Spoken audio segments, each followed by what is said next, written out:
সোগিমিচি moonlit fantasy episode 17 শুরুতে আমরা দেখি ইলমের সঙ্গে কিছু অদ্ভুত করতে শুরু করে। এটা দেখে সবাই ভাবে ওর সঙ্গে কি হচ্ছে। এরপর আমাদের শহরের একটি দৃশ্য দেখানো হয়, সেখানে অনেকে একই ধরনের অবস্থায় পরিণত হচ্ছে। এদের সঙ্গেও অদ্ভুত কিছু হচ্ছে। ধীরে ধীরে তারা ট্রান্সফর্ম হয়ে যাচ্ছে ও মনস্টারে পরিণত হচ্ছে। তারা পুরোপুরি বদলে যাওয়ার পর হামলা করে, যা দেখে সবাই ভয় পেয়ে পালিয়ে যায়। তারপর আমরা আবার ইলমকে দেখি, সেও ট্রান্সফর্ম হয়ে একটি মনস্টার হয়ে যায়। এটা দেখে দর্শকরা সেখান থেকে দৌড়ে পালিয়ে যায়। এই অবস্থায় শিকি মাকোতোকে বলে আমরা কি করব। মাকোতো বলে আমরা অপেক্ষা করি এবং একটু দেখি স্টুডেন্টরা কি করে। ঠিক তখন ইবা ও লুরিয়া এসে বলে যে শহরের ভেতরে মনস্টার এসেছে এবং সব জায়গায় হামলা করছে, আমাদের এখান থেকে চলে যেতে হবে।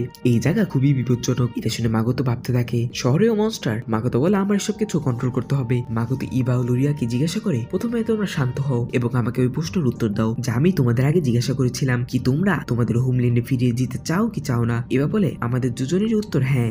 লুরিয়া ইলমের দিকে তাকিয়ে বলে আমার এখন এখানকার প্রতি কোনো অ্যাটাচমেন্ট নেই। মাকোতো বলে ঠিক আছে, আমি তোমাদের জন্য একটি নিরাপদ জায়গা খুঁজে দেবো, ততক্ষণ তাও লুকিয়ে থাকো। তারপর তারা সেখান থেকে চলে যায়। এরপর ইলমের সাথে দেখা হয়, সে এখন নিজের সঙ্গীদের খেতে শুরু করেছে। তখন বাকি স্টুডেন্টরা জিনকে আসল তলোয়ার দেয় এবং বলে কুজুনোহা স্যার এটা দিয়েছে, তুমি এটা ব্যবহার করতে পারো। জিন এটা শুনে খুশি হয়। এরপর মাকোতো শিকিকে জিজ্ঞাসা করে ইলম কি আবার ঠিক হয়ে যেতে পারে। শিকি বলে এটা অসম্ভব না, কিন্তু করা কঠিন হবে এবং আমি চেষ্টাও করতে পারবো না। মাকোতো বলে ঠিক আছে, সিটিতে কতটা ক্ষতি হয়েছে তা যাচাই করো। শিকি বলে ঠিক আছে, আমি লাইমকে টেলিপ্যাথির মাধ্যমে জিজ্ঞাসা করছি এবং ডেমিপ্লেন থেকে কিছু লোককে এখানে আনবো পরিস্থিতি সামাল দেওয়ার জন্য। তারা এসে স্টোর থেকে মার্চেন্ডাইজ ও কিছু ইনভেন্টরি নিয়ে যাবে যাতে জিনিসগুলো নিরাপদ থাকে। ঠিক তখন তোমের মাথায় একটি আইডিয়া আসে। সে মাকোতোকে বলে এটা আমাদের জন্য একটি ভালো সুযোগ, কারণ মনস্টারগুলো শহরের উপর হামলা করছে, ফলে খারাপ ও ভালো দুই ধরনের মার্চেন্ট গিল্ডের মানুষরাই সিটিতে আছে। যদি আমরা তাদের সাহায্য করি, তাদের বাঁচাই, তারা আমাদের কৃতজ্ঞ থাকবে। এটা শুনে শিকি বলে কিছু ট্রেডিং গিল্ড আছে যারা আমাদের পছন্দ করে না, এই মনস্টারদের কারণে সেই গিল্ড শেষ হতে পারে।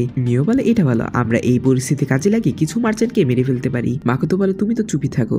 তোমে বলে হ্যাঁ, আমরা হিরো হিসেবে কাজ করব এবং সব নিয়ন্ত্রণে নিয়ে আসবো, সবাই আমাদের কৃতজ্ঞ হবে। মাকোতো ভাবে তোমার কথায় লজিক আছে। শিকি বলে আমরা ডিমন্সদের সাথে কি করব, যদি আমরা এই পরিস্থিতিতে কিছু করি তারা আমাদের পছন্দ করবে না, তারা ভাববে আমরা ওদের বিরুদ্ধে যাচ্ছি। তখন তোমে মাকোতোকে বলে এইসবের পরেও আপনি ডিমন্সদের সাথে সম্পর্ক রাখবেন। মাকোতো বলে হয়তো অ্যাডভেঞ্চাররা আমাকে ধোকা দিয়েছে, তাই এমন পরিস্থিতিতে আমরা ব্যবস্থা নিতেই পারি। ঠিক তখন অপর দৃশ্যে আমরা আয়োকে দেখি। সে রুনাকে বলে তুমি আমাদের স্ট্র্যাটেজি মিটিং উপেক্ষা করেছো, তুমি সোফিয়ার মতো হয়ে যাচ্ছ।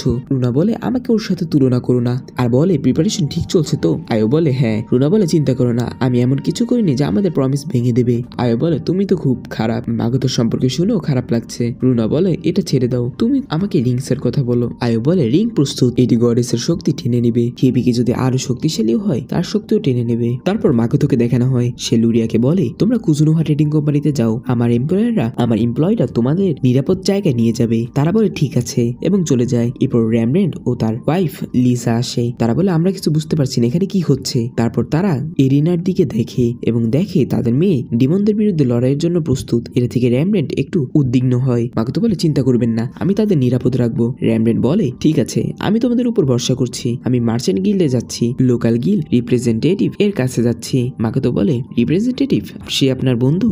র্যামব্রেন্ড বলে হ্যাঁ, আমাদের দোকান আগে পাশেই ছিল, আমরা খুব ফ্রেন্ডলি। মাকোতো বলে আমি তো অবাক। র্যামব্রেন্ড বলে তুমি কাল জারাকে দেখেছো না? মাকোতো বলে হ্যাঁ, কিন্তু যারা আমাকে একজন মার্চেন্ট হিসেবে স্বীকার করতে চাইছে না। র্যামব্রেন্ড বলে যারা একটু এমনই, একটু কাইন্ড, সে সবসময় সবকিছু বলবে না যা বলা উচিত। তারপর তারা চলে যায়। মাকোতো তাদের সাথে দুজন ব্লু টিজার্ট দিয়ে দেয় বডিগার্ড হিসাবে। মাকোতো বলে দেয় যদি কেউ জিজ্ঞাসা করে বলবেন ম্যাজিক্যাল ইকুইপমেন্ট দিয়ে আপনারা তাদের এখানে এনেছেন। র্যামব্রেন্ড বলে আমি ভুলে গিয়েছিলাম তুমি ম্যাজিকের চেয়ে এত ভালো। তারপর তারা চলে যায়। তখন আমরা দেখি ইলম তার সঙ্গীদের খেয়ে শক্তি বাড়াচ্ছে। তখন একাডেমির সব থেকে শক্তিশালী ফাইটার পার্পল কর্ডস আসে ইলমকে থামাতে। তারা ইলমের উপর বিভিন্ন এলিমেন্ট ইউজ করে অ্যাটাক করে, কিন্তু ইলমের বেশি কিছু হয় না। তুমি বলে তারা তো বেশিরভাগ এলিমেন্টই খুব ভালোভাবে পারে। পার্পল কর্ডরা তার শক্তি বাড়িয়ে ইলমের উপর হামলা করে। তুমি বলে এরা মানা বাড়ালেও কিছু হবে না। আমরা দেখি তারা ইলমকে কিছুই করতে পারে না, বরং ইলম তাদের উপর আক্রমণ করে সবাইকে শেষ করে দেয়। এটা দেখি মিউ বলে আমি ঠিকই ভেবেছিলাম এদের নিয়ে এমন হবে। ঠিক তখন শিকি আসে এবং মাকোতোকে বলে শহরের পরিস্থিতি সম্পর্কে আমি জানতে পেরেছি।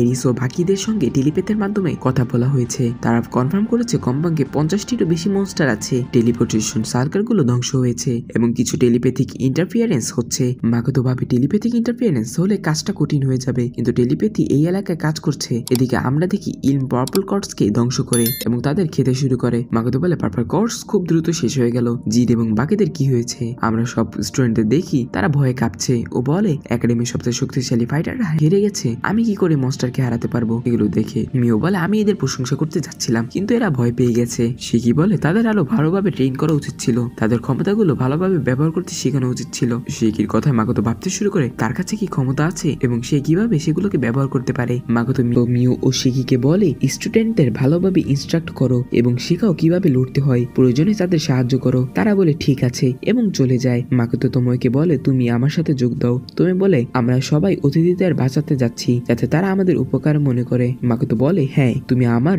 মনে যা ভাবেও সেটা বুঝে ফেলো। সবাই তখন সেই নোবেলদের দেখে, তারা বলছে পার্পল কর্ডস হারায় আমরা এখান থেকে বেরিয়ে নিরাপদ জায়গায় যেতে চাই। তখন তোমেও মাকোতো আসে। সবাই বলে আমরা আগে কখনো ওদের দেখিনি। মাকোতো দেখে লিলিও আছে এবং টেম্পলের সেই মহিলাটাও আছে ও সিনাইও এবং সাইডিসও আছে সেখানে। তখন লুটো আসে, এরপর আরেকজন আসে। মাকোতোকে বলে তুমি কে, অনুমতি ছাড়া এই রেস্ট্রিক্টেড এরিয়ায় আসতে পারবে না। মাকোতো তাকে দেখে ভাবে এই লোকটিকে চেনা চেনা লাগছে, কোথায় যেন দেখেছি। তখন সে দেখে আরে এটা তো একাডেমির হেডমাস্টার। তার তোমই তাদের পরিচয় দেয়, আমরা কুজুনোহা ট্রেডিং কোম্পানি থেকে এবং ইনি হলো আমাদের মাস্টার মিস্টার কুজুনোহা। মাকোতো বলে আমি পার্ট টাইম টিচার, সেখানকার অতিথিরা এখান থেকে পালাতে পারেনি, তাই আমি ঠিক করেছি আমি আপনাদের সাহায্য করব। হেডমাস্টার তাদের বেশ দেখে বলে তুমি সাহায্য করতে এসেছো কিন্তু সাহায্য করবে কিভাবে, এভাকুয়েশন এত সহজ না। তখন তোময় তাকে জিজ্ঞাসা করে আপনি কি নিরাপদ কোনো জায়গার সম্পর্কে জানেন? হেডমাস্টার বলে হ্যাঁ। তখন তোময় বলে আপনি ওই জায়গাটা একবার মনে মনে ভাবেন, আমি ওখানে যতজন মানুষ আছে সবাইকে টেলিপোর্ট করে দেবো। এটা শুনে হেডমাস্টার রেগে বলে তুমি কি পাগল, এখানে এত মানুষ সবাইকে একসাথে কিভাবে টেলিপোর্ট করবে, আর টেলিপোর্ট করার জন্য তো আগে ওই জায়গায় যাওয়া লাগে, তুমি এটা করতে পারবে না। এটা শুনে মাকোতো মনে মনে ভাবে ট্রান্সপোর্টেশন আর টেলিপ্যাথি তো খুব হাই লেভেল স্পেল, অথচ আমরা এতদিন ধরে এটা সাধারণভাবে ব্যবহার করছি। এমন সময় লুটো সামনে আসে, তোমাকে বলে তোমার নাম তোময় তাই না, আগে আমাকে তোমরা টেলিপোর্ট করে দেখাও। এটা শুনে মাকোতো খুশি হয় কারণ লুটো এমন অভিনয় করছে যেন সে আগে তাদের দেখেনি আর সবাইকে দেখাচ্ছে যে টেলিপোর্টেশন সম্ভব। হেডমাস্টার একটু ভয় পায়, লুটোকে জিজ্ঞাসা করে তুমি কি নিরাপদ থাকবে? তখন লিলি এসে বলে লুটোকে যেতে দাও, সে তোমার স্পেলটা ভালোভাবে পরীক্ষা করতে পারবে। এটা শুনে তোমায় লিলিকে ধন্যবাদ জানায় এবং টেলিপোর্টেশন স্পেল ব্যবহার করে গেটটা একটু দূরে তৈরি করে। এটা দেখে লুটো বলে মানে এই দুই গেট সংযুক্ত। তারপর সে সরাসরি এই মিস গেটের মধ্যে ঢুকে যায়। সবে অবাক হয়, লুটো তো হঠাৎ অদৃশ্য হয়ে যায়, কিন্তু কিছুক্ষণ পর দেখে লুটো অন্য পাশে বেরিয়ে এসেছে, একদম ঠিকঠাক আছে। সবাই অবিশ্বাস্যভাবে তাকায়, তোমার টেলিপোর্টেশন ম্যাজিক আসলে কাজ করছে। সবাই বলে এই কেমন জাদু, এমন স্পেল তো আমরা আগে কখনো দেখিনি। লিলি অবাক হয়ে যায়। লুটো এখন তোমাকে বলে এই টেলিপোর্টেশন শক্তি কি তোমার তলোয়ারে আছে? তোমায় বলে হ্যাঁ। এটা শুনে মাকোতো ভাবে লুটো তো খুব ভালো গল্প তৈরি করছে,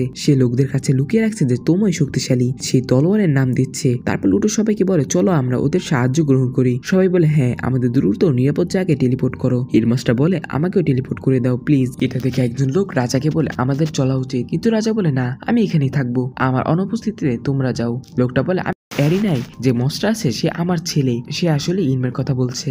এটা শুনে মাকোতো অবাক হয়, মানে ইলম তো রাজপরিবারের। তারপর তোময় মাকোতোকে তার তলোয়ার দিয়ে বলে এটা রাখুন, এখানকার পরিস্থিতি আপনি সামলান। মাকোতো ভাবে তুমি আমাকে কি করতে বলছে, এবার তুমি বাকিতে নিয়ে চলে যায়। মাকোতো এখন রাজার কাছে আসে। রাজা বলে তুমি কি এই তলোয়ার চালাতে পারো? মাকোতো বলে হ্যাঁ। রাজা বলে তাহলে আমাকে নিচে টেলিপোর্ট করে দাও প্রিন্স। আর ইলমের বাবা অবাক হয়ে যায়, আপনি কি করছেন? রাজা বলে লিমিয়ার একাডেমি বিপদে, যদি আমি কিছু না করি সবাই আমার উপর বিশ্বাস হারাবে, হয়তো ইলম আমার কথা শুনলে থামবে। এদিকে ইলম এখন মাকোতোর স্টুডেন্টদের উপর আক্রমণ করছে, সবাই লড়ছে কিন্তু ইলম অনেক শক্তিশালী। মিউ আর শিকি সবাইকে গাইড করছে কিভাবে লড়তে হবে। মাকোতো এখন সবাইকে টেলিপোর্ট করে নিচে নিয়ে যায়। রাজা আর ইলমের বাবা ইলমের থামানোর চেষ্টা করে কিন্তু সে কারো কথা শুনে না। ইলমের বাবা কষ্টে ভেঙে পড়ে। রাজা বলে যেভাবেই হোক আমি ইলমকে থামাতে হবে। ইলমের বাবা মাকোতোকে জিজ্ঞাসা করে আমার ছেলেকে কি কোনোভাবে ঠিক করা যায় না? মাকোতো বলে না, এমন মিউটেশন আমি আগে দেখিনি, তাই পারবো না। এটা শুনে ইলমের বাবা খুব কষ্ট পায়। এতে জিন আর মিত্রা ইলমের হাত কেটে ফেলে, কিন্তু সে মুহূর্তে আবার রিজেনারেটেড হয়ে যায়। ইলম আবার আক্রমণ করে। মিত্রা তার আক্রমণ থামিয়ে সবাইকে বলে মনোযোগ দাও, আমাদের একে হারাতে হবে। সবাই আবার একসাথে লড়াইয়ে নামে। তখন মাকোতো দেখে শহর থেকে আরেকটা মনস্টার একাডেমিতে ঢুকে পড়েছে। গার্ডরা রাজাকে বলে আপনি চলে যান, আমরা সামলাচ্ছি, কিন্তু মনস্টার হঠাৎ গার্ডদের উপর ঝাঁপিয়ে পড়ে। মাকোতো শিকিকে বলে গার্ডরা আহত হয়েছে, দ্রুত এদের হিল করো। মিউ স্টুডেন্টদের নির্দেশ দেয়। তখন প্রিন্স বলে বাবা আপনি এখান থেকে চলে যান। সেটা বলে নিজেই মনস্টারদের উপর ঝাঁপিয়ে পড়ে। মাকোতো ভাবে এটা কি করছে, মনস্টার প্রিন্সকে মারতে যাচ্ছিল। তখন মাকোতো তার কনসিলিং ম্যাজিক ব্যবহার করে নিজেকে লুকিয়ে ফেলে এবং মনস্টারের আক্রমণ করে প্রিন্সকে বাঁচায়। মনস্টার অনেক দূরে ছিটকে যায়। মাকোতো প্রিন্সকে দূরে জিজ্ঞাসা করে তুমি কি ঠিক আছো? তখন মাকোতো কিছু অদ্ভুত অনুভব করে। প্রিন্স লজ্জা পেয়ে দূরে সরে যায় এবং বলে আমি পরে ব্যাখ্যা করব বলে চলে যায়। মাকোতো ভাবে হয়তো আমি কিছু ভুল করলাম। তখন দেখে মনস্টার আবার উঠে দাঁড়িয়েছে। মাকোতো তার নন এলিমেন্ট ম্যাজিক দিয়ে আক্রমণ করে এবং বলে এই ম্যাজিক কাজ করছে। সে মনস্টারকে হারিয়ে দেয় এবং সম্পূর্ণ ধ্বংস করে দেয়। শিখে সে গার্ডদের হিল করতে থাকে। মাকোতো আবার সেই প্রিন্সের দিকে তাকায়, সে তার বাবার সাথে কথা বলছে। মাকোতো ক্রমাগতভাবে আশা করি আমার সঙ্গে যা ঘটেছে সেটা কোনো নতুন সমস্যা তৈরি করবে না। এদিকে জিনও আবার ইলমের হাত কাটে কিন্তু কিছুই হয় না। মিও বলে যদি সঠিকভাবে আক্রমণ না করো সে আবার রিজেনারেট হবে। ইজুমো উইন্ড ম্যাজিক দিয়ে চেষ্টা করে কিন্তু কোনো কাজ হয় না। মিও বলে আমি তো বলেছিলাম শুধু ফায়ার ম্যাজিকই এটা কাজ করবে। শিফু এখন ফায়ার ম্যাজিক দিয়ে আক্রমণ করে কিন্তু ইলমের ভয়ানক গর্জনে সবাই স্থির হয়ে যায়। অ্যাবিলিয়া বোঝে এটা ড্রাগনের মতো সাউন্ড অ্যাটাক। সে শিফু আর ইজুমোকে রক্ষা করতে ব্যারিয়ার তৈরি করে কিন্তু বাকিতে বাঁচাতে পারবে না। সবাই স্থির হয়ে পড়ে। অ্যাবিলিয়া শিফুকে বলে তুমি কি তোমার ফায়ার স্পেলটা আবার লাগাতে পারবে? শিফু বলে অসম্ভব, তবুও যদি লাগাই 10 সেকেন্ডে সেটা বিস্ফোরিত হবে। অ্যাবিলিয়া আরো বলে তাহলে আমাকে সাহায্য করো, আমি এই মনস্টারকে শেষ করব। সবাই অবাক হয়। সে বলে এটা আমাদের শেষ সুযোগ, একবার অন্তত শিখের সামনে নিজের যোগ্যতা দেখাতে দাও। শিফু তার ফায়ার স্পেল ব্যবহার করে ইজুমো তাকে বাতাসে উড়িয়ে দেয়। শিফু ইলমকে বিভ্রান্ত করে। অ্যাবিলিয়া আকাশে অপেক্ষা করছে। ইলম তাকে দেখে ফেলে এবং নিচের কাটা হাতটা তার দিকে ছুড়ে দেয়। হাত ঘুরে এসে তার পেটে লাগে। সে আহত হয় কিন্তু হার মানে না। সে বলে আমার বন্ধুরা আমার পাশে আছে। এটা বলে সে ফায়ার অ্যারো ছুড়ে দেয়। একটি বিশাল বিস্ফোরণ ঘটে। ইলম শেষ হয়ে যায়। তার বাবা কষ্টে ভেঙে পড়ে। সব স্টুডেন্টরা অ্যাবিলিয়ার কাছে আসে আর এখানেই এপিসোড শেষ হয়ে যায়।